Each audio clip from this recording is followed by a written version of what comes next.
One who rocks the cradle rules the world. This good quotation is inspiring us to respect the motherhood.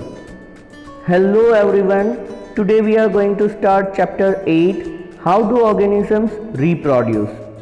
In chapter number 6, Life Processes, we have already studied about various life processes.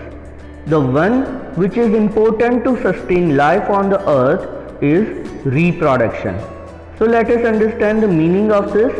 What is meant by the term reproduction? It is the process of creating a new life form of similar type. Here we are using the term similar type, not identical. Keep it in your mind. So, here in this chapter, we will discuss about the process, how exactly it takes place, and we will also learn in detail that how exactly the characteristics are transmitted from parents to the progeny. Why we have similar features but we are not identicals. Before going into that, let us understand the importance of the process of reproduction. Why is it needed?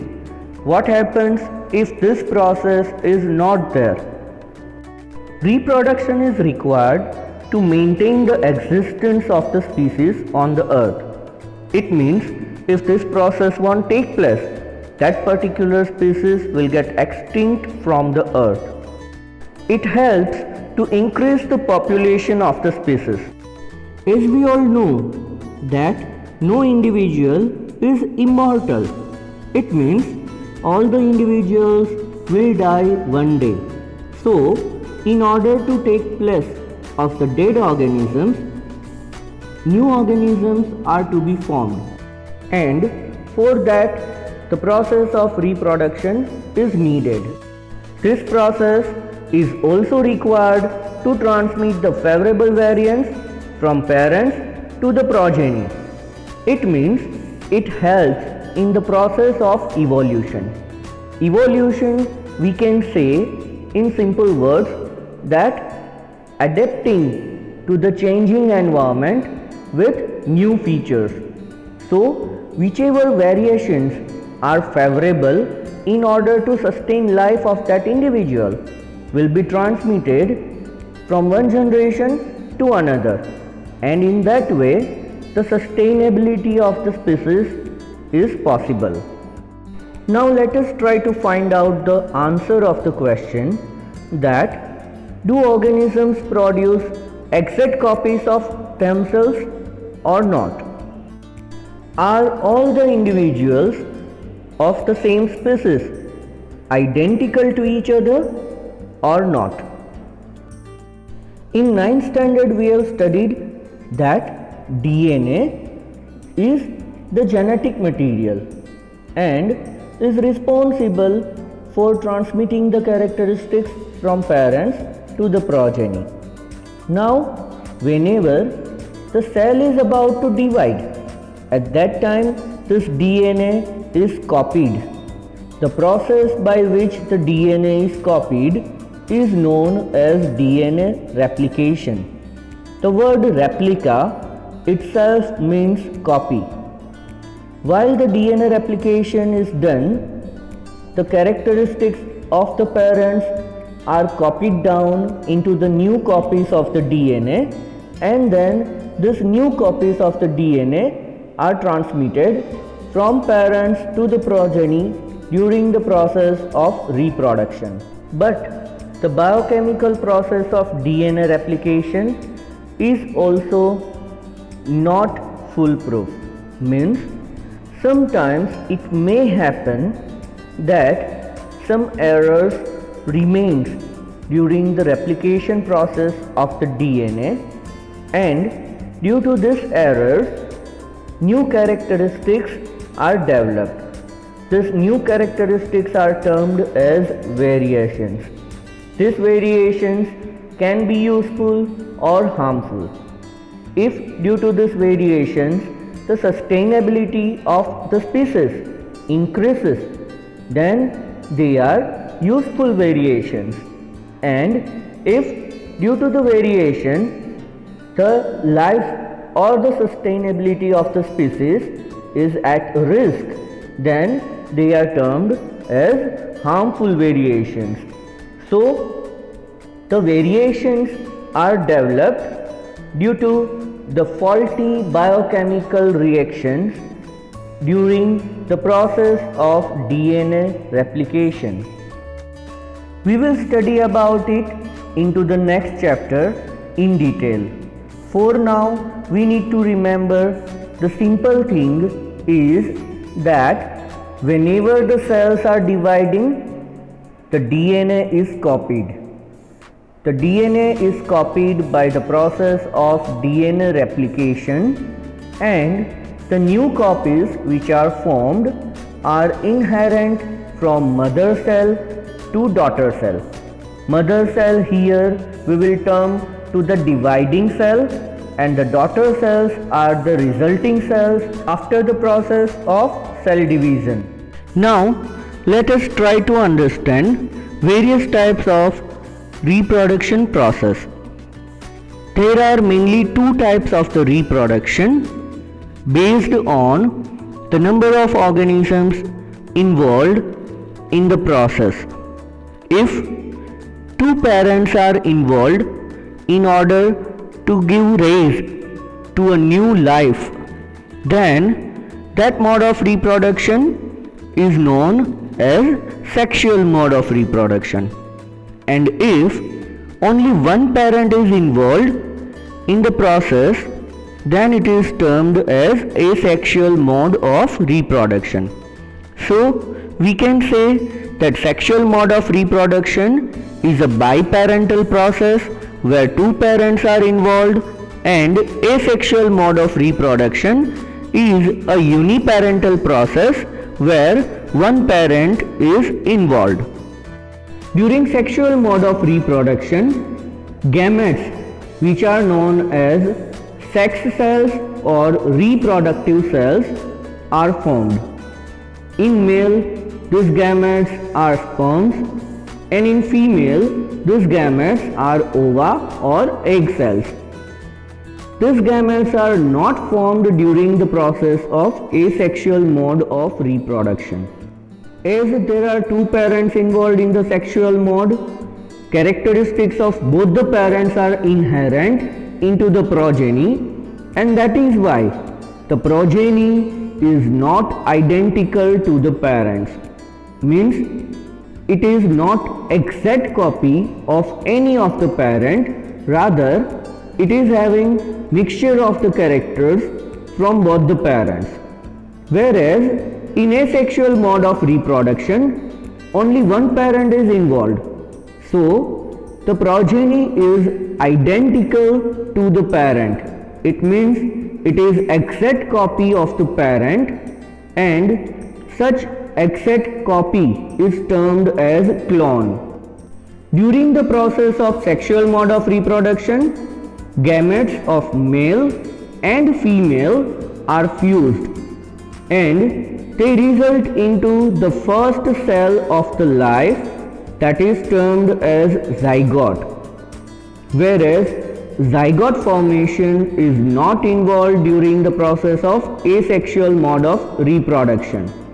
That is why it is an apomixis process.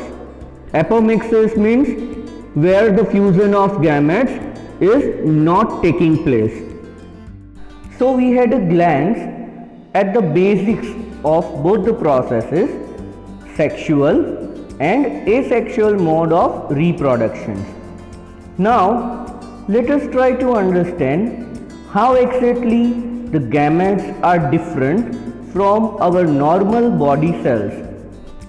The secret of the uniqueness of the gametes is in the process of the cell division by which they are formed.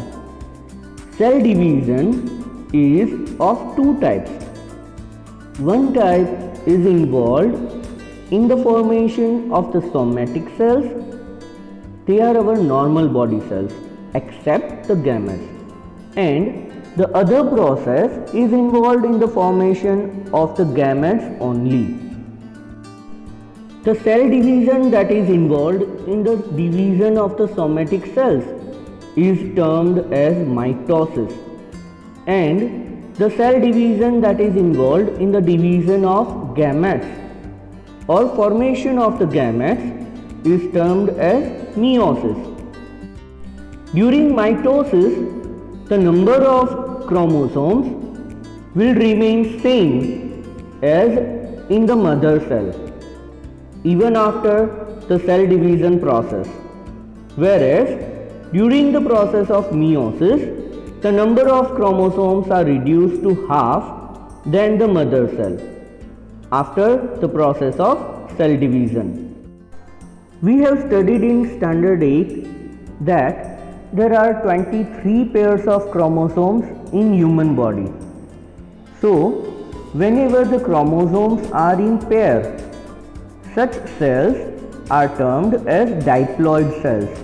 Di means 2. So, here all the chromosomes are in the pairs, whereas the cells where unpaired chromosomes are found are known as haploid cells. Haploid means the number of chromosomes will be half than the other cells. During the process of mitosis, a diploid mother cell divides and gives rise to diploid daughter cells. But during the process of meiosis, a diploid mother cell divides and gives rise to haploid cells. It means during the process of meiosis, the number of chromosomes are reduced to half. Whenever our body is injured or our cells are dying, so to replace those dead cells, mitosis will take place. So, mitosis here will help us for the growth, repair and maintenance of the body. On other hand, meiosis helps us to maintain the same number of chromosomes generation after generation. As at the time of formation of gametes, the number of chromosomes are reduced to half, and when the fusion of gamete takes place, at that time we will receive half of our chromosome from the mother side and half of our chromosomes from father side. So, in a way, the number of chromosomes will remain same over generations. Let us try to understand the same concept with the help of a chart. Over here you can notice in the beginning of the cell division, the mother cell is having 46 chromosomes, that is 23 pairs of chromosomes. At the time of mitosis, this will remain same into the daughter cells, whereas at the time of meiosis, it is reduced to half. An event known as crossing over, it takes place during the meiosis, because of which new combination of the genes arise, and due to this new combination of the genes, variations are arising. This is the reason why the organisms which are resulted after sexual mode of reproduction are not identical to their parents, because here the characteristics of both the parents will get swapped and they are going to get mixed up, and that leads to variations. In the given diagram you can notice that the chromosomes of the same pair are exchanging the genetic material with each other, that leads to formation of new combinations and ultimately to variations. About this process you will study in detail in your upcoming classes, but as of now we need to remember the terminology, that is crossing over, and it is responsible to lead variations in generations for the animals which are sexually reproducing. So let's have a glance at characteristic features of sexual reproduction process. It involves two different parents, that is, male and female. Males bear male sex organs and female bear female sex organs.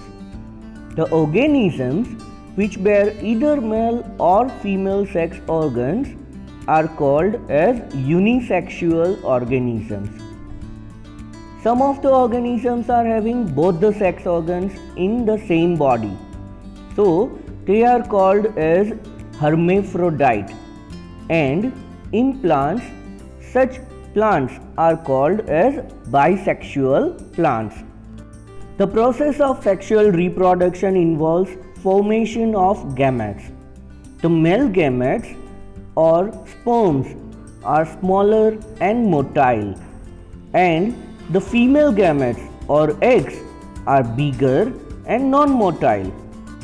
The male gamete of the plants are known as pollen grains, and female gametes in plants are known as eggs or ova. These gametes are haploid in nature, so they will fuse with each other and forms zygote, and that zygote is diploid. The process of fusion of male and female gametes is known as fertilization. During fertilization, the male gamete fuses with the female gamete and results into formation of zygote. On the basis of site of fusion of male and female gametes, the fertilization is of two types, that is, internal fertilization and external fertilization. If the process occurs inside the female body, then it is known as internal fertilization. Here, the male discharges its gametes into the reproductive tract of the female, and they get fused with the female gamete within the female reproductive parts. When the development of the embryo takes place in the female body, and then they give birth to a young one, such organisms are called as viviparous organisms, and such phenomenon is called as vivipary. For example, humans, cow, goat, etc. give birth to their babies. When the development of the embryo occurs outside of the female body and the egg is laid outside, this is called as ovipary, and such organisms are termed as oviparous organisms. For example, reptiles, owls, etc. The type of fertilization that occurs outside of the female body is known as external fertilization, in that both male and female discharges their gametes outside of their body. The embryo develops outside of the body of the female and remains unprotected. For example, fishes, frog, etc. This thing you people have studied in 8th standard. Now let's discuss what are the significance of the sexual reproduction over asexual mode of reproduction. As we have discussed in the beginning, here in sexual mode of reproduction, there is reshuffling of the genes of chromosomes, and because of that, variations arise. These variations are significant in order to adapt in the surrounding, and it increases the rate of viability of that particular species. So, in order to maintain vigor and vitality of the organisms, this process of crossing over is significant. The harmful traits are suppressed during the sexual mode of reproduction, and this also increases in the chances of survival of the species.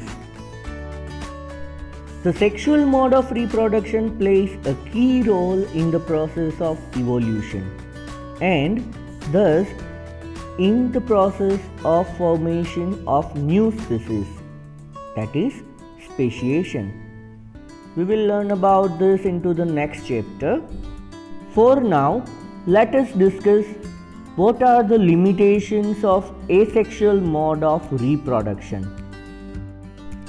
In the organisms which reproduce via asexual mode of reproduction, very little variations are observed, and this occurs due to the errors in DNA which get accumulated over subsequent generations. Asexual mode of reproduction is very fast, so it often results into overcrowding, and because of the overcrowding, there will be very limited availability of food, water, light and space amongst the progeny. So, these are the limitations of asexual mode of reproduction over sexual mode of reproduction. Now, in the upcoming videos, we are going to study about both the processes in detail. Till that, take care of yourself and revise.